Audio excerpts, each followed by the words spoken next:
In May 1940, during the German Blitzkrieg offensive, the Nazis captured the Maginot Line, the strongest fortress of Belgium, the Netherlands, and France, in just 6 weeks, driving British and French soldiers back to the edge of the SEA.AS. Planes dropped propaganda leaflets stating they were surrounded and should surrender to live. The Allied soldiers on the shores of Dunkirk found themselves trapped between the German army and the vast ocean. While searching for water and cigarette butts, a soldier named Tommy narrowly escaped German fire and reached the beach, where hundreds of thousands of troops were waiting to be rescued, protected by a small group of French soldiers holding the line.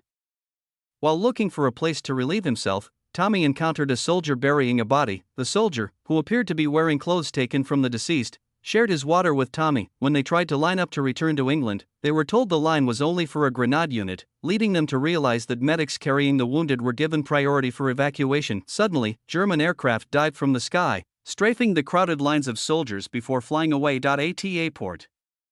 In England, under the orders of Prime Minister Winston Churchill, civilian boats were being requisitioned for Operation Dynamo to rescue the soldiers stranded at the Dunkirk Strait. Pilots of the Royal Air Force, including Farrier, were instructed to conserve fuel and manage their speed to provide 40 minutes of air cover against German bombers. Tommy and the soldier who gave him water picked up a moaning, wounded soldier on a stretcher and ran toward the mole where the rescue ships were docked. Despite the rule that only British troops were allowed through while French soldiers were turned away, the stretcher bearers were permitted to pass.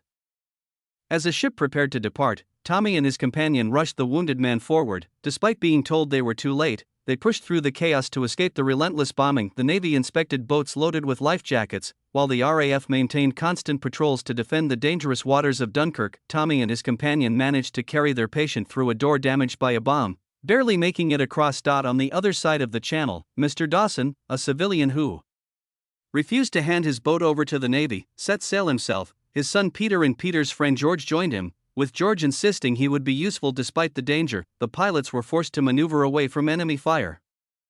And though Tommy and his companion were ordered to help other patients, they hid under the pier with a soldier named Gibson. Civilian boats heading toward France watched in silence as planes escorted them, and soldiers returned with looks of terror. After shooting down an enemy plane, one of the 3 RAF wings lost communication, and the others prepared to search for their missing comrade. On the ships, it was noted that one stretcher occupied the space of 7 healthy men, while German panzer tanks sat near the defensive lines, waiting like predators. Before the impending disaster, the question arose of how many could be saved. The Prime Minister wanted everyone, aiming to rescue at least 40,000 out of the 400,000 men to prevent the fall of the world after France. Because the ships could not approach the shore in water shallower than 3 feet and small boats were scarce, boarding from the beach was impossible, leaving them to pray the mole wouldn't be bombed. Mr.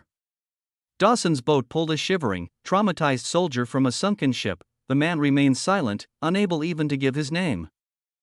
The pilots noted that their missing comrade had gone down at 128 miles per hour from 1,000 feet, with his own fuel gauge broken. Farrier relied on his companion's readings. The German Luftwaffe bombed the crowded pier and the ships again. The commander ordered the evacuation of a sinking ship that was listing toward the pier, and Tommy helped a soldier caught in the gap.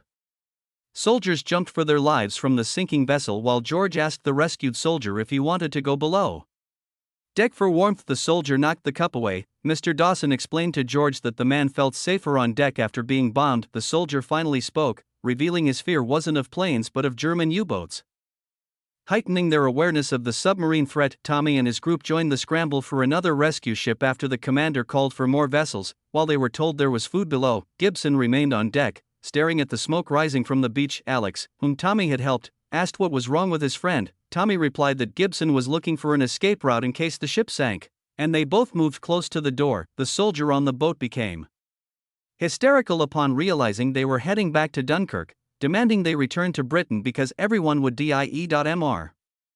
Dawson tried to soothe him, telling him to rest below deck, but George wondered if the man was a coward, only to be told he was simply shell-shocked. The RAF pilots managed to shoot down 2 German bombers targeting a minesweeper, but one pilot, Collins, was forced to ditch his plane in the sea after his controls were hit. Thinking they were safe, the soldiers celebrated and ate inside the ship's hull, but Gibson, standing alone outside, saw a torpedo heading straight for them. As the ship began to sink, Gibson opened the door for those trapped inside, allowing some to escape while many others drowned in the belly of the ship.